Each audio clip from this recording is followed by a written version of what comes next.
Bonsoir à tous et bienvenue sur le plateau d'Un cœur qui écoute, votre émission de spiritualité.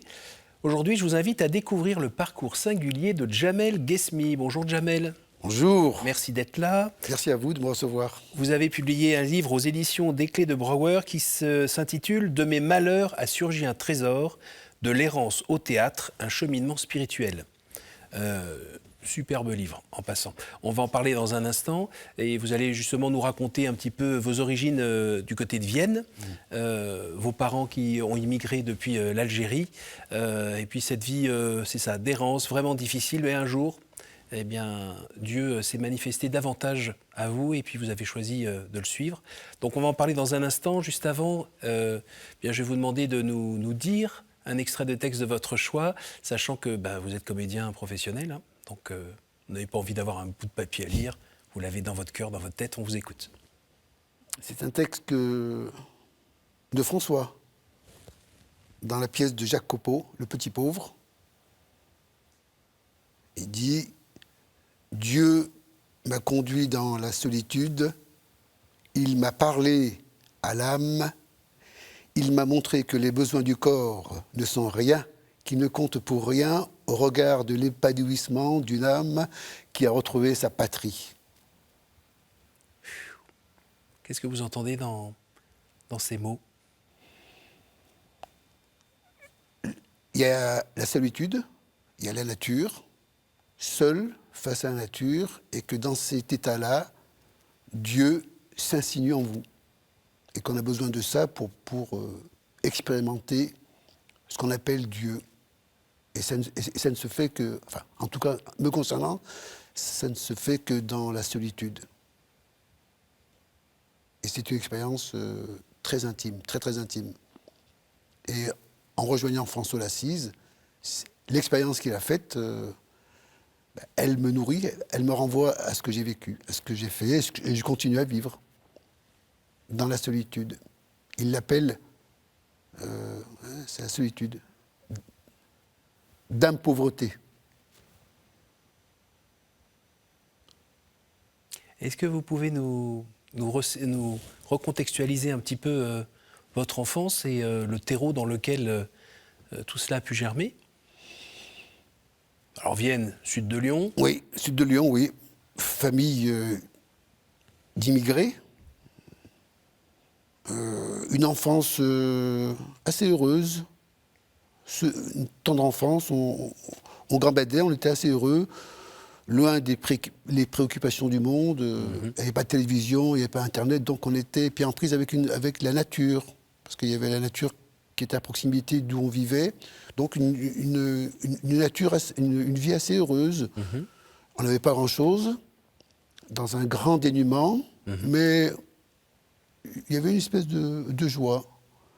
Et puis ça s'est gâté quand j'ai dû rentrer dans la vie à l'école, en particulier, où j'ai eu du mal, beaucoup de mal. Il y a une histoire de petit poucet. Hein. Ah, c'est terrible celle-là. Oui, je n'incrimine pas l'école d'ailleurs. Hein. L'école de la République, elle fait ce qu'elle peut. Hein. Elle a fait ce qu'elle peut. Et puis, c'était ma première difficulté. Quoi, c'était en CP ? En CP, oui. J'étais en train de lire le Pousset, et puis le mot « pou » n'est pas sorti. Et plus elle criait, et moins elle sortait. Quoi. Ah oui. Et donc, et les autres ricanaient autour, ou tout le monde se taisait ? Oh, j'ai plus le souvenir de ça. Ouais. C'est cette... Un fossé tout d'un coup qui est devenu immense, immense. Ouais, la maîtresse qui continue à mettre de la pression. Vas-y, dis-le, Pousset, enfin, dis-le, quoi. C'est ça, elle criait. Ouais. Mais alors là, elle a créé un... Ça a été... Alors, j'ai le souvenir, hein, donc... Et du coup, je suis resté 3 ans dans cette école, en maternelle, enfin pas en maternelle, en CP. Oui. On appelait ça la 6 avant, oui. La 6e. Puis au bout de la 3e année, on m'a mis dans une classe où il y avait toutes les... Voilà. Les gars qui n'y arrivaient pas, quoi. Ouais, c'est ça. Donc on faisait des cocottes en papier, ils essayaient de... On n'y arrivait pas. Et puis au lycée, je suis rentré en CES. Donc c'est une classe, une section spécialisée où on essaye d'apprendre À faire un peu de maçonnerie. Oui, de la maçonnerie, de la plomberie, de la cuisine, c'est essayer que les jeunes aient quelque chose, quoi. Oui, c'est ça. Et ben, je suis sorti à 16 ans, j'ai passé, je me souviens, le DFO, alors, je ne sais pas ce que ça veut dire, et le DFE, je l'ai loupé. Et ben, à 16 ans, je me Pour suis... ce qu'on appelle échec scolaire. Ah ben, Aujourd'hui. totalement. Alors, à l'époque, je ne me disais pas Bravo. que j'étais en échec, mais je ressentais énormément de souffrance. Ça faisait très mal. Mais très mal. Vis-à-vis quoi, des autres élèves, de vos parents? De soi-même, de soi-même. Ah ben non, mes parents étaient totalement impuissants. Ils ne pouvaient rien faire, mes parents. Parce que ma mère elle-même était analphabète. Qu'est-ce qu'elle pouvait rien faire? Donc moi, j'ai essayé de travailler. J'ai fait les usines Oui. autour de Vienne. J'ai été engagé dans une usine de carton. Oui. On se souvient plus, c'était hier. Et puis, au bout de 15 jours, on m'a dit que je ne faisais pas l'affaire. Et on n'avait jamais su pourquoi non plus. Bah, alors je me suis dit que, alors que moi, je rêvais d'être ouvrier. Et j'ai pas eu cette opportunité-là. Et ça je me suis dit ben, que j'étais mal barré. Oui. Que j'étais vraiment très mal barré. Oui. Quelle est ma place? J'étais mal barré parce que, et donc j'ai essayé de travailler, enfin, je ne trouvais pas. Alors j'ai fait un peu de plonge, de la plonge. Et puis, j'étais mal barré parce que je n'avais pas d'instruction. Alors vous n'avez pas commencé à faire comme beaucoup, c'est-à-dire traîner avec d'autres gars mal barrés comme vous, et à commencer à faire un peu des bêtises, à traîner, à devenir un voyou? J'aurais pu. Oui. J'aurais pu, mais on m'avait étiqueté cette étiquette avant que je devienne un voyou. Donc j'aurais pu, à la suite de cette étiquette, j'aurais pu devenir un voyou. Parce qu'on disait que j'étais un voyou. Et donc j'ai été mêlé à plusieurs affaires dont j'avais rien à voir. Et j'ai eu affaire donc à la police, parce que j'étais devenu, à leurs yeux et aux yeux une racaille. Voilà. Hors du cadre, hors du Or, circuit. j'étais foutu. Et donc, à plusieurs reprises, j'ai eu j'ai eu affaire à la police, bien sûr, hein, à la violence, pour avouer des choses que je n'avais pas à faire, que je n'avais pas faites. Il y a un moment où ça se passe même pas très très bien avec une garde à vue, où Ah, j'ai eu, oui. Ouais. vous faites bien secouer. On a l'impression que c'est votre tête qui ne revient pas au bonhomme. Bah, c'est-à-dire que Il essaye de vous faire dire quelque chose qui n'existe pas. Donc, c'est ça. Et les 3 coups précédents, c'était pareil. Hein. Alors donc, je ne l'évoque pas dans le livre, mais c'est pareil. Ils veulent que je dise quelque chose que je n'ai pas fait. Oui. Et c'est très difficile. D'ailleurs, ça m'a toujours... durant la Deuxième Guerre mondiale, ceux qui étaient pris par les nazis, par la Gestapo, quelle eût été ma réaction? Est-ce que j'aurais parlé ou pas? Oui. C'est pour ça que j'aime beaucoup Jean Moulin. Et j'ai été dans cette situation-là, mais je n'ai pas lâché, jamais. D'abord, ni les camarades, ni moi-même. J'ai jamais, mais le prix est très fort payé, surtout quand on est adolescent, quoi. Parce qu'on n'a pas le discernement. Ah non. Et Et comment donc, on se construit là-dessus? Comme déjà les bases étaient un peu difficiles. Oui, oui. Alors, j'ai le souvenir net. Je m'étais dit que si j'avais les mains déliées, c'est parce que mes mains étaient menottées au casier, s'il y avait eu une arme, j'aurais sauté avec. Hein. Vous voyez donc jusqu'où ça peut vous mener. Et encore une fois, aujourd'hui, en aucun cas, j'incrimine les forces de l'ordre. Hein. Parce qu'elle et moi, on était pris dans un contexte historique et que je représentais ce que je n'étais pas, c'est-à-dire j'ai endossé une histoire. Et oui. Et là, c'est la force des a priori. Alors, comment vous êtes sorti de ce truc-là? Ben, c'était difficile parce que c'est un engrenage. Ah oui. Et donc, en fait, ce qui m'a sauvé, c'est que je travaillais. À l'époque, donc, j'avais un alibi, je travaillais comme plongeur. Et je touchais à l'époque que 5 francs par jour. Et ces 5 francs, ça me permettait d'acheter mon paquet de cigarettes et mon café. C'est loin?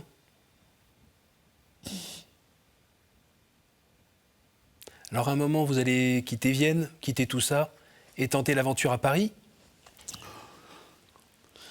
Alors avant, l'acte fondateur, c'était...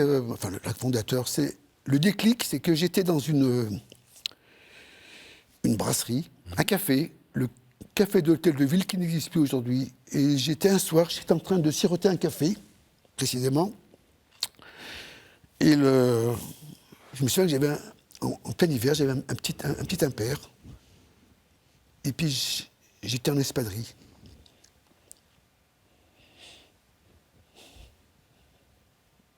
Ah, vous avez fait du beau chemin depuis. Excusez-moi. Je vous en prie. Et le patron me dit qu'est-ce que t'as à me regarder comme ça, toi? Il est venu, il m'a pris par le callback et il m'a jeté dehors. Le regard. Et c'est là où c'est à ce moment-là où je me suis dit, Jamel, c'est fini. Si tu restes, t'es mort.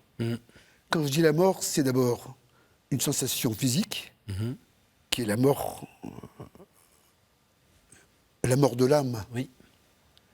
Et ce qui suit, c'est la mort physique après.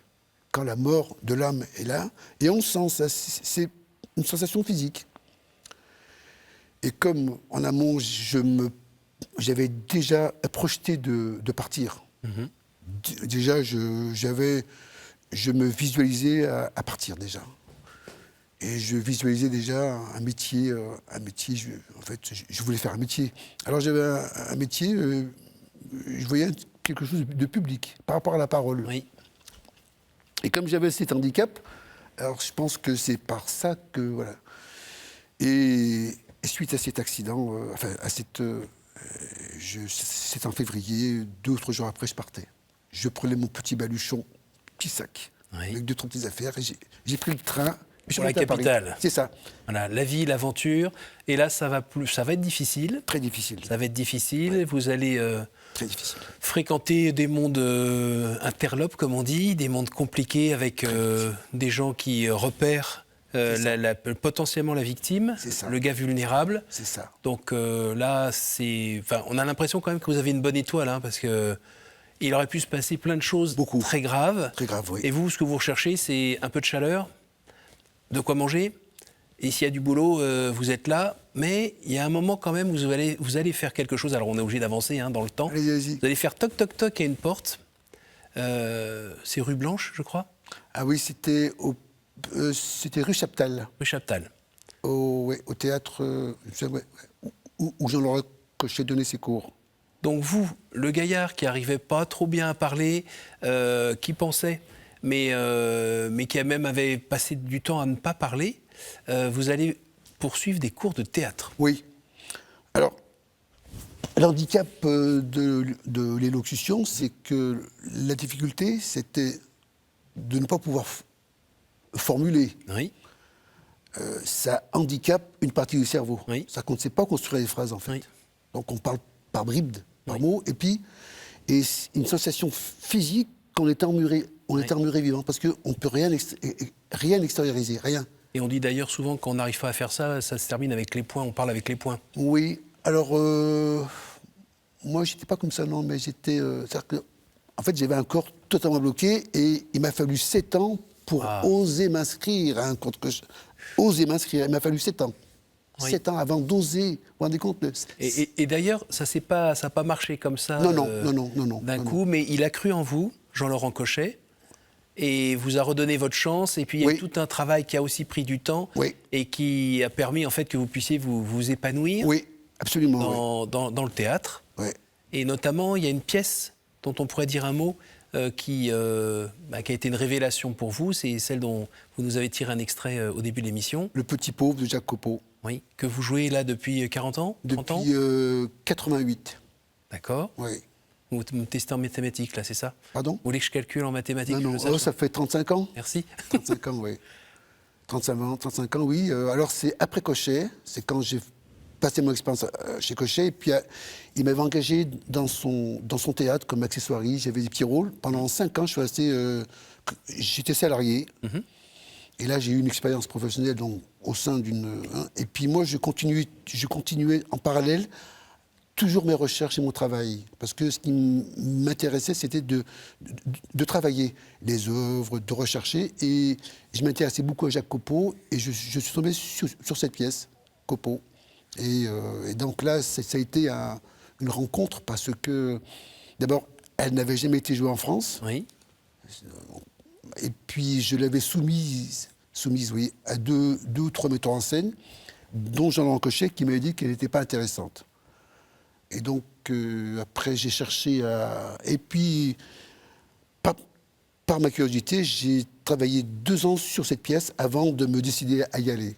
Et je me suis dit que voilà... Parce que vous êtes du genre décidé, voire entêté pour certains peut-être, en tout cas pugnace, et quand vous travaillez le truc, vous y allez, vous prenez le temps, et vous travaillez le texte, vous cherchez le contexte, vous mâchez le texte, pour après il soit vraiment vous. Oui, alors c'est ça, c'est d'abord intégrer la pièce, et puis après, il y a tout ce qui est matériel, c'est-à-dire les comédiens, les décors, enfin les costumes, enfin...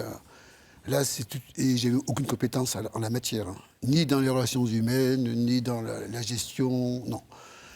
Et il m'a fallu précisément 35 ans pour acquérir ces quelques notions. Alors, on est sur KTO, dans l'émission Un cœur qui écoute. Il faut que vous nous racontiez comment vous avez rencontré le Christ par ce biais-là, quand même. Oui, alors cette période dont je vous ai décrite,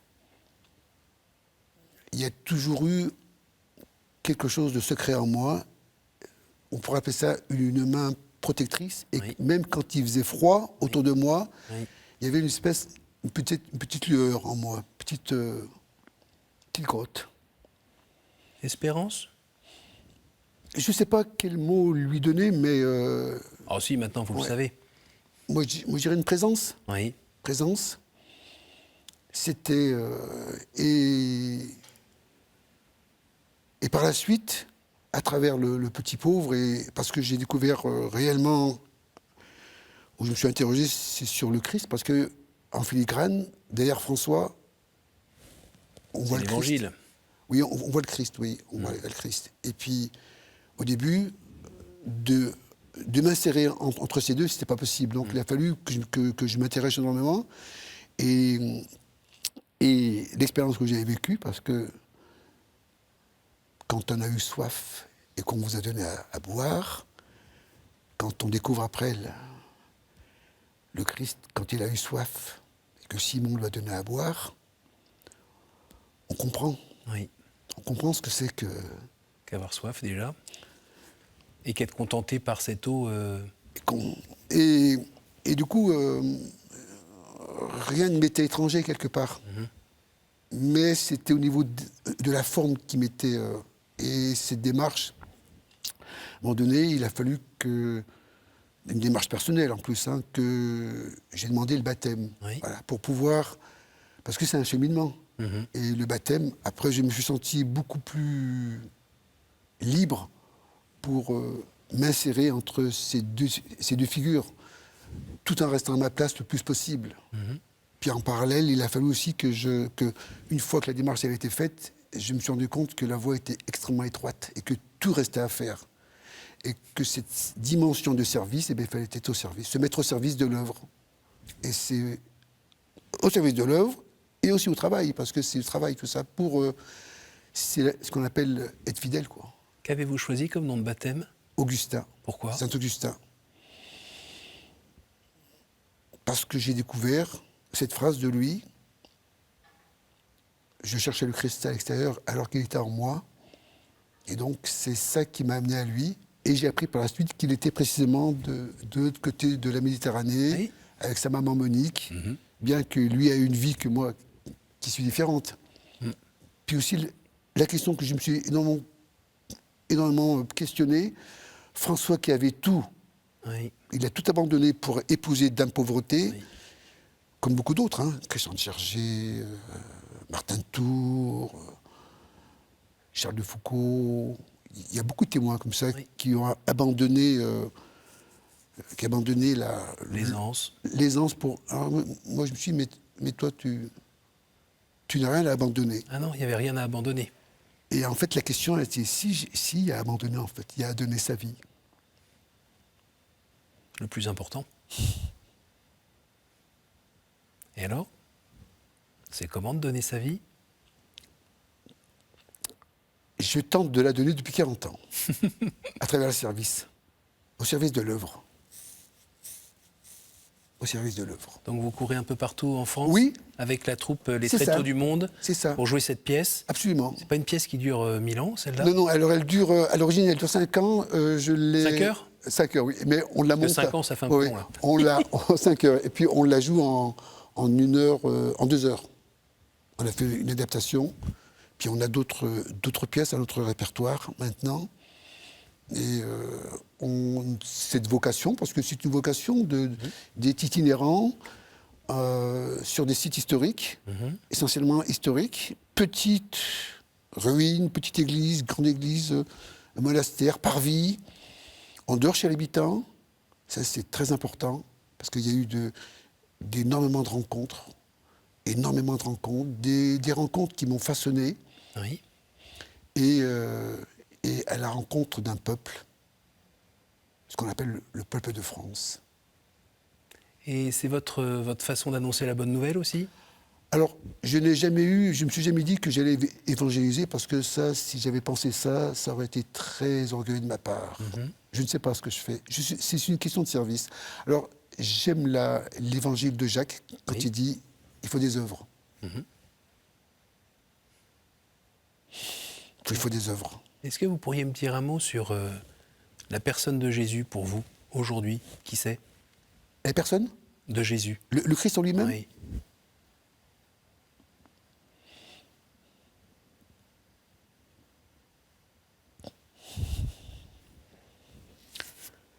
Il y a un mot qui me revient toujours, c'est la douceur. Et c'est pas par des mots, c'est par une présence. Et pas forcément une présence qui parle? Non, une présence qui apaise. Et puis, il y a du baume à mettre sur plein de choses. Oui, puis une présence, c'est très doux, très très doux. C'est tout ce que je peux dire. Oui, c'est beau. C'est très très très doux. Jamel, on arrive déjà à la fin de cette émission, les fameuses 3 questions. Pardon, je ne suis pas un prestidigitateur. Un peu de temps à mettre les cartes dans l'ordre. Je vous écoute, entre 1 et 10. 7. Quelle est la pire idée fausse que l'on se fait sur Dieu, selon vous? Qu'il soit sévère. Un Dieu vengeur, conquérant. Non, non. Non, c'est pas celui que vous connaissez. Non, non, non, non. À nouveau, entre 1 et 10. 8.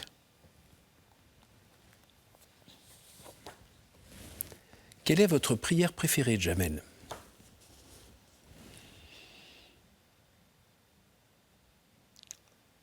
Je vous salue Marie. Pourquoi? C'est la mère de Jésus, elle a porté beaucoup de choses, mais elle porte beaucoup de choses. Et nous avons besoin de Marie. Une dernière. Je vous écoute. 6. Quelle est pour vous la plus belle fête? Noël. La naissance de Jésus. C'est un moment que j'aime énormément. Et habituellement, c'est un temps où je le passe seul. Pas les fêtes, non, seul. Quand je vais en retraite, dans le silence, mais chez moi, seul. J'ai besoin de ce recueillement-là, parce que c'est une fête intérieure, et vraiment, c'est une fête, c'est la naissance du Christ, dans son étable, et ça me bouleverse. Merci beaucoup, Jamel. Merci à vous. Moi, je vous remercie pour 2 raisons. La première, pour le livre. La seconde, d'être venu ici. Je vous remercie de nous avoir ouvert votre cœur, dont on aperçoit quand même plein de coutures, quelques ecchymoses et autres. Et puis, on voit aussi qu'il y a une jolie crème qui est mise dessus pour calmer tout ça par le Seigneur. Donc, merci beaucoup d'être venu nous partager tout ça, ce ce chemin difficile parce que on a l'impression qu'au départ, toutes les cartes n'étaient pas forcément en votre faveur. Mais cette petite présence au fond de votre cœur dont vous parliez tout à l'heure a permis que ça change et que vous puissiez être là aujourd'hui, jouer cette belle pièce. Dieu est bon. Oui. Dieu est bon et ce n'est que grâce. Même dans la souffrance et la misère, ce n'est que grâce. Parce qu'on est vivant. Merci On beaucoup, souffre Jamel. parce qu'on est vivant, pardon. Merci. Merci à vous. Merci à vous tous pour votre fidélité. N'hésitez pas à partager cette émission sur les réseaux sociaux ou autour de vous grâce à notre site www.ktotv.com. Merci pour votre fidélité et à la semaine prochaine.